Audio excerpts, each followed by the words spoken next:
নমস্কার। আমি প্রিন্স মন্ডল। নজরে বাংলা অফিসিয়াল ইউটিউব চ্যানেলে আপনাদের স্বাগত। প্রিয় দর্শক, আমরা আজকে প্রত্যক্ষ করলাম কলকাতার রাজপথ পরিক্রমা করলো একটি বিশাল মিছিল, তৃণমূল কংগ্রেস দ্বারা পরিচালিত একটি মিছিল।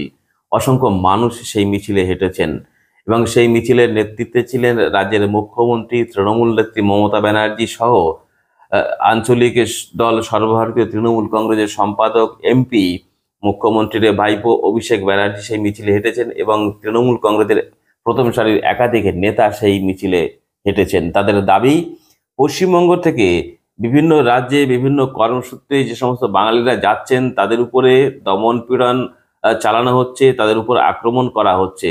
অভিযোগ কি? তারা বাংলায় কথা বলছে, বাংলা ভাষায় কথা বললেই তাদেরকে বাংলাদেশি অনুপ্রবেশকারী এই তকমা পিঠে সেটে দিয়ে তাদের কোথাও কোথাও ডিটেনশন ক্যাম্পে ডিটেন করা হচ্ছে, কোথাও থানায় আটক করা হচ্ছে, কোথাও বা আবার কোনো কোনো ক্ষেত্রে আবার বাংলাদেশে পাঠিয়ে দেওয়া হচ্ছে, পুশব্যাক করা হচ্ছে।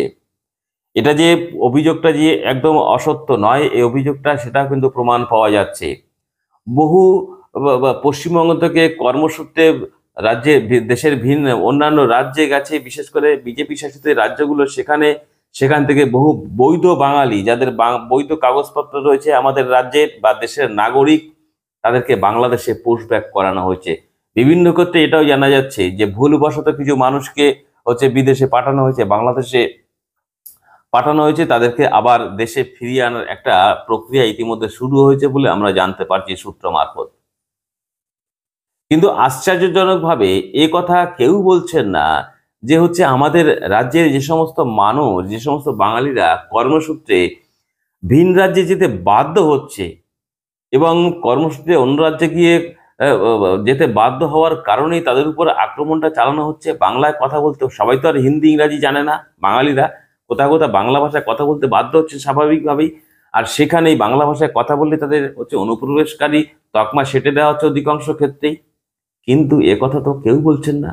মেইন স্ট্রিম মিডিয়া, সোশ্যাল মিডিয়ায় যে সমস্ত রাজনৈতিক বিশ্লেষক, যে সমস্ত রাজনৈতিক নেতৃত্ব আসছেন, তারা কিন্তু এ কথা বলছেন না যে আমাদের রাজ্যের থেকে বাঙালিরা ভিন রাজ্যে কর্মসূত্রে যেতে বাধ্য হচ্ছেন। কারণ কেন বাধ্য হচ্ছেন? যে আমাদের রাজ্যে কর্মসংস্থান নেই। এই বিষয় নিয়ে কথা বলতে গেলে আমি সম্প্রতি এবিপি আনন্দে দেওয়া বেশ কিছুদিন আগের একটি সাক্ষাৎকার, আমাদের রাজ্যের প্রাক্তন মুখ্যমন্ত্রী বুদ্ধদেব ভট্টাচার্যের সাক্ষাৎকার চোখে পড়ল। সেই সাক্ষাৎকারটি আপনাদের দেখাবো। যে অত্যন্ত প্রাসঙ্গিক একটা কথা তিনি বলেছিলেন। ক্ষমতাচ্যুত হবার পর, বামফ্রন্ট সরকার ক্ষমতাচ্যুত হবার পর এবিপি আনন্দের সাংবাদিক সুমন দে, তার সঙ্গে একটি সাক্ষাৎকার আমার আজকে খুব মনে পড়ছিল। সেটা হচ্ছে, আমাদের রাজ্যে যে সমস্ত স্কুল কলেজের সংখ্যা বৃদ্ধি পাচ্ছে, বামফ্রন্ট সরকারের আমলে স্কুল কলেজ বৃদ্ধি পেয়েছিল, মানুষের লেখাপড়ার ঝোঁকটা বৃদ্ধি হয়েছিল, ছাত্রছাত্রীরা উচ্চশিক্ষা গ্রহণ করেছে, উচ্চশিক্ষা গ্রহণ করবার পর তাদের একটা চাকরির জায়গা দরকার হয়।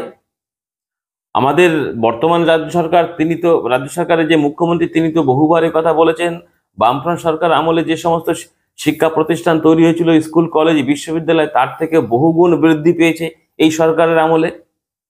যদি সেটা সত্যিই হয়, তাহলে এত সংখ্যক স্কুল কলেজ বিশ্ববিদ্যালয় বাড়ার ফলে মানুষ শিক্ষা গ্রহণ করেছে, শিক্ষিতের সংখ্যা বেড়েছে। যদিও অতি সাম্প্রতিক তথ্যগুলো সে কথা বলছে না। স্কুল কলেজের ছুটের সংখ্যা বৃদ্ধি পেয়েছে, তা সত্ত্বেও তর্কের খাতিরে যদি মেনে নিতে হয়, প্রচুর সংখ্যক ছাত্রছাত্রী লেখাপড়া শেষ করছে, উচ্চশিক্ষা গ্রহণ করছে। আর ছাত্রছাত্রীরা লেখাপড়া করার পরে, উচ্চশিক্ষা গ্রহণ করার পরে কেউ নিজে একটু কম শিক্ষা গ্রহণ করা, তারপরে তারা তো একটা কর্মসংস্থানের জায়গা তাদের প্রয়োজন।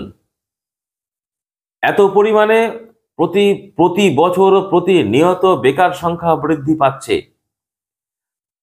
লেখাপড়া করার পরে তো সে একটা কর্মসংস্থানের দিকে যাবে। আমাদের রাজ্যে 2011 সালের পর থেকে আর কোনো কর্মসংস্থান তৈরি হয়নি সেইভাবে। কারণ কর্মসংস্থান শুধু সরকারি সংস্থায় হতে পারে না। একটি রাজ্যের সমস্ত অংশের মানুষকে সরকারি চাকরি দেওয়া যায় না, একথা ঠিক। তার জন্য প্রয়োজন বেসরকারি উদ্যোগে, রাজ্য সরকারের তত্ত্বাবধানে বেসরকারি উদ্যোগে কিছু শিল্প কলকারখানা বেসরকারি উদ্যোগে তৈরি হওয়া উচিত, তৈরি করা প্রয়োজন। তাহলে পরে এই উত্তরোত্তর যে বৃদ্ধি পাচ্ছে, শিক্ষা গ্রহণ করে, শিক্ষা শেষ করে স্কুল কলেজ ছাড়ছে, তাদেরকে একটা জায়গায় কর্মসংস্থানের ব্যবস্থা করা দরকার। কিন্তু 2011 সালের পর থেকে 2025 সালের আজকের দিন পর্যন্ত এমন একটি কলকারখানার নাম আপনি বলতে পারবেন না যে কলকারখানার ফিতে কেটে আমাদের রাজ্যের মুখ্যমন্ত্রী উদ্বোধন করেছেন, যার মধ্য দিয়ে কিছু লোকের কর্মসংস্থান হয়েছে। হয়নি তো। তাহলে এত সংখ্যক ছাত্রছাত্রী প্রতিদিন স্কুল কলেজ বিশ্ববিদ্যালয়ের সংখ্যা মুখ্যমন্ত্রীর কথা মতো যদি বেড়ে থাকে, তাহলে সেখানে হচ্ছে শিক্ষার্থীর সংখ্যা বেড়েছে। অল্প শিক্ষা, একটু উচ্চশিক্ষা গ্রহণ করে তারা স্কুল কলেজ ছেড়েছে, তাহলে তাদের কোথায় যেতে হবে? একটি কর্মের মধ্যে যেতে হবে। আর যেহেতু বেসরকারি উদ্যোগে কোনো শিল্প কলকারখানা গড়ে ওঠেনি আমাদের রাজ্যে, স্বাভাবিকভাবে বেকারের সংখ্যা ক্রমাগতভাবে বৃদ্ধি পাচ্ছে। অন্যদিকে সরকারি সংস্থাগুলোয় কর্মসংস্থানের জায়গাগুলো ক্রমাগতভাবে সংকুচিত করে নিয়ে আসা হয়েছে। আপনারা জানেন প্রায় এই মুহূর্তে প্রায় 8,000 স্কুল উঠে যাওয়ার উপক্রম, কোনো কোনো স্কুল উঠেও গেছে। স্বাভাবিকভাবে সেই সমস্ত জায়গায় আর নতুন করে শিক্ষক শিক্ষিকা নিয়োগ হওয়ার কোনো জায়গা নেই। আপনারা জানেন পুলিশ দপ্তর, সেই পুলিশ দপ্তরে যে পরিমাণে পুলিশ প্রশাসনের লোক দরকার, নিয়োগ দরকার, সেই পরিমাণে পুলিশ কর্মী বন্ধু নেই, যার ফলে সেই ঘাটতি পূরণ করতে হচ্ছে সিভিক ভলেন্টিয়ার দিয়ে, যার কোনো চাকরির স্থায়িত্ব নেই, যার কোনো নিয়োগপত্র নেই, বেতন খুব সামান্য বেতন। একদিকে একজন পুলিশ বন্ধু যদি 30,000 টাকা বেতন পান, একজন সিভিক ভলেন্টিয়ার বন্ধু সে 8,000-9,000 টাকা বেতন পান, বেতনের ফারাক। সরকারি ক্ষেত্রে চাকরি নেই। পৌরসভা মিউনিসিপ্যালিটিতে গুলো দেখতে পারবেন একটা বড় অংশের রয়েছে তারা অস্থায়ী কর্মচারী। শিক্ষা প্রতিষ্ঠানগুলোতে নিয়োগ নেই, যে নিয়োগ আছে সেখানে দুর্নীতির অভিযোগ, আপাদমস্তক দুর্নীতির অভিযোগের কারণে আপনারা জানেন ইতিমধ্যে প্রায় 26,000 শিক্ষক শিক্ষিকা তাদের চাকরি চলে গেছে, এক অন্ধকার ভবিষ্যতের মধ্যে তাদের জীবনটা চলে গেছে। সেখান থেকে বেরোবার পথ তারা এখনো পর্যন্ত খুঁজে পাচ্ছে না। রাজ্য সরকারও সেই অন্ধকার গলি থেকে বের করবার পথ তারা খুঁজে পাচ্ছেন না বা খুঁজতে চাইছেন না। আপনি ভাবুন, সুপ্রিম কোর্ট থেকে বাতিল হয়ে যাওয়ার পর সুপ্রিম কোর্টের নির্দেশ দিল নতুন করে পরীক্ষার বিজ্ঞপ্তি জারি করে পরীক্ষা নিতে হবে। যে বিজ্ঞপ্তি জারি করা হলো সেই বিজ্ঞপ্তি ত্রুটিপূর্ণ, নতুন করে বিজ্ঞপ্তি জারি করবার আদেশ দিলেন আদালত থেকে। স্বাভাবিকভাবেই যে শাসকের যে তৃণমূল কংগ্রেস মিছিল করছে, আবার সেই তৃণমূল কংগ্রেস দ্বারা পরিচালিত, তৃণমূল কংগ্রেস নীতি গ্রহণ করছে, সেই নীতির দ্বারা পরিচালিত রাজ্য সরকার, সেই রাজ্য সরকার নীতির কারণেই কর্মচারীরা তাদের চাকরি হারাচ্ছেন, চাকরি প্রাপকরা। অন্যদিকে প্রায় 32,000 শিক্ষক শিক্ষিকা নতুন করে তারাও এক অন্ধকার গলির মুখে দাঁড়িয়ে, তাদের সামনে যে লাইটটা এখন জ্বলছে সেই লাইটটা দাপ করে বন্ধ হয়ে যাবে, কখন বন্ধ হয়ে যাবে কেউ জানে না। লাইটটা বন্ধ হয়ে যাওয়ার সঙ্গে সঙ্গে তাদের সামনে অন্ধকার, তারা আর এক পা সামনের দিকে এগোতে পারবেন না, পেছন দিকে হাঁটতে হবে, পেছন দিকে দেওয়াল রয়েছে, দেওয়ালে ঠেকে যেতে হবে, অর্থাৎ অন্ধকারের মধ্যে তাদের দাঁড়িয়ে থাকতে হবে।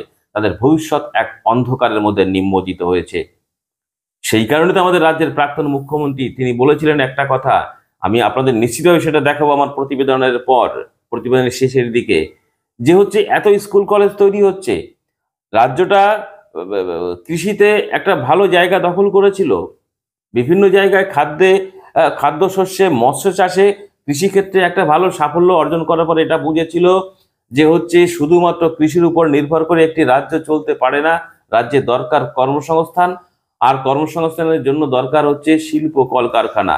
যেহেতু প্রথমেই বললাম একটি রাজ্য সরকার সমস্ত বেকারকে চাকরি দিতে পারে না রাজ্য সরকারি সংস্থায়, সেই জন্য দরকার বেসরকারি উদ্যোগে শিল্প কলকারখানা তৈরি করা। সেই উদ্যোগ নিয়েছিল, তার মধ্যে প্রধান ছিল একটি বড় শিল্প টাটা কারখানা, ন্যানো কারখানা। আজকে ন্যানো কারখানাকে তাড়িয়ে দেওয়া হলো। ন্যানো কারখানা গুজরাটে গিয়ে তারা রমরম করে ব্যবসা করছে। গুজরাট রাজ্যটি আর্থিকভাবে স্বয়ংসম্পূর্ণ হচ্ছে। ওখানে টাটা ন্যানো কারখানা তৈরি হওয়ার পরে টাটাকে দেখে আরো অনেক কারখানা এসছে, মারুতি কারখানা এসছে, সেখানে একটি কারখানা হাব তৈরি হয়ে গেছে বলা যেতে পারে। প্রচুর মানুষের কর্মসংস্থান হয়েছে। আমাদের রাজ্যে যদি সেটা হতে পারতো, তাহলে আমাদের রাজ্যের বাঙালিদের রাজ্যের বাইরে গিয়ে আর ওই বাঙালি হিসেবে অত্যাচারিত হতে হতো না। বাংলা কথা বলার কারণে তার পিঠে অনুপ্রবেশকারী স্ট্যাম্পটা লাগতো না, লাগাতে পারতো না। স্বাভাবিকভাবে আমাদের দেশে কর্মসংস্থান তৈরি করতে পারেনি আমাদের রাজ্যের রাজ্য সরকার।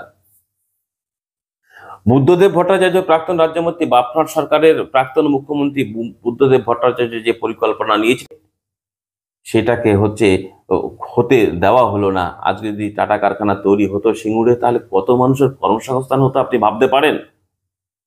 গুজরাটে ন্যানো কারখানা হওয়ার পরে মারুতি কারখানা হয়েছে, যে গাড়ির যন্ত্রাংশ তৈরি হয়, ছোট ছোট কারখানা, সেই কারখানাগুলো সেখানে গজিয়ে উঠেছে এবং সেখানে বাজার তৈরি হয়েছে। আমাদের সিঙ্গুরে একটি বাজার তৈরি হয়েছিল, সেখানে ব্যাংকের শাখা তৈরি হয়েছিল। মানুষ একটু আশায় বুক বেঁধেছিল যে আমি টাটা কোম্পানিতে চাকরি না পেতে পারি, আমি একটা দোকান করে অন্ততপক্ষে সেখানে খেতে পারবো। দোকান করে আমার মা উৎপাদিত জিনিসপত্র বিক্রি করে অন্তত আমার সংসারটাকে প্রতিপালন করতে পারবো। সেটা হতে দেওয়া হলো না। ডিনামাইট দিয়ে একটি কারখানাকে গুড়িয়ে দেওয়ার অভিযোগ উঠল। আজকে শ্মশানে পরিণত সিঙ্গুরের সেই টাটা কারখানার সেই জায়গাটি, কিছুই হচ্ছে না সেখানে। বড় বড় ঘাস বন, বড় বড় বোল্ডার এখনো পড়েছে, সেখানে চাষ হয় না। কোথাও কোথাও আমরা জানতে পারছি কোথাও কোথাও পুকুর কেটে মাছ চাষ করবার উদ্যোগ নেওয়া হয়েছে। একটা মালিকানাধীন অবস্থার মাধ্যমে আশেপাশে যে জায়গা তৈরি হয়েছিল, মানুষের বুকে যে আশা জায়গা, সেই আশাটাকে নিরাশা করে দেওয়া হলো, মানুষের আশাটাকে হত্যা করা হলো শিল্প কলকারখানা না থাকার কারণে। আজকে আমাদের রাজ্যের মানুষ, আজকে আপনি ভাবতে পারেন যে সমস্ত ছাত্রছাত্রীরা আজকে মাধ্যমিক, উচ্চ মাধ্যমিক, উচ্চ শিক্ষা গ্রহণ করে যারা বাইরে বেরোচ্ছে, তারা আর চাকরির পরীক্ষা দিতে চাইছে না, কারণ চাকরি নেই। যেখানে দুর্নীতির অভিযোগ, তারা বলছে আমি চাকরির পরীক্ষা দেবো না, আমি ব্যবসা করব, আমি অমুক পেশা বেছে নেব।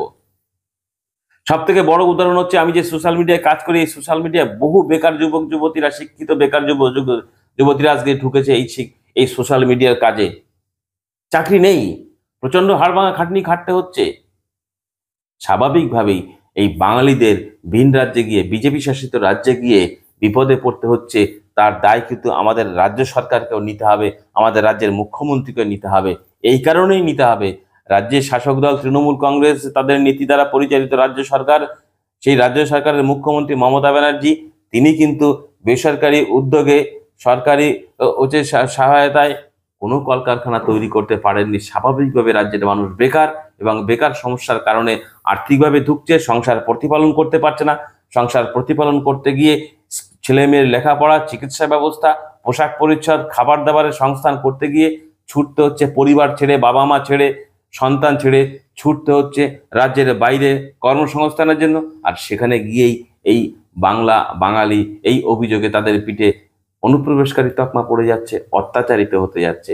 স্বাভাবিকভাবেই এই শাসক দল তৃণমূল কংগ্রেস কোনো অংশে কম দায়ী নয় এই বাঙালিদের অত্যাচারের কারণে। এই রাজ্য সরকার তাদের ব্যর্থতার কারণ এই বাঙালিদের অত্যাচার সহ্য করতে হচ্ছে।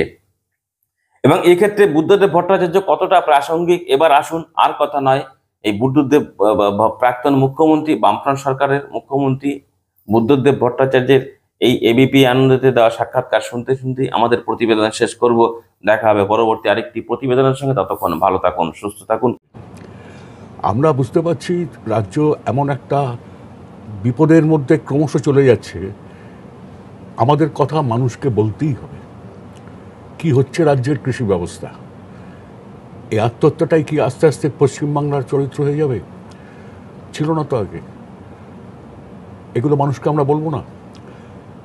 পশ্চিমবাংলায় যদি কলকারখানা না হয়, ছেলেমেয়েরা যারা এখন কলেজে পড়ছে, ইঞ্জিনিয়ারিং কলেজে পড়ছে, অল্প লেখাপড়া জানে, ভালো লেখাপড়া জানে, তাদের ভবিষ্যৎটা কি? সঙ্গে আমরা এটা ভালো করেই বুঝেছিলাম, শুধু ধান চাল নিয়ে, শুধু কৃষির সাফল্য নিয়ে পশ্চিমবাংলা এগোতে পারে না। ধরুন এই মুহূর্তে আপনি ভারতের সারা রাজ্যের শিক্ষা জগতের ছবিটা দেখুন। এতগুলো ইউনিভার্সিটি, এতগুলো কলেজ, এতগুলো পলিটেকনিক, আইটিআই, ইঞ্জিনিয়ারিং কলেজ, এই ছেলেমেয়েগুলি পাশ করার পর কোথায় যাবে?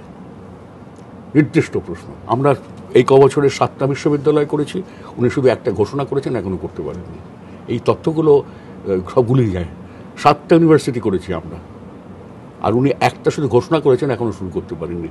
সে বাদ দিন, এই ছেলেমেয়েগুলি পাশ করে কোথায় যাবে? কলকারখানা, অফিস আদালত ছাড়া কোনো উপায় নেই।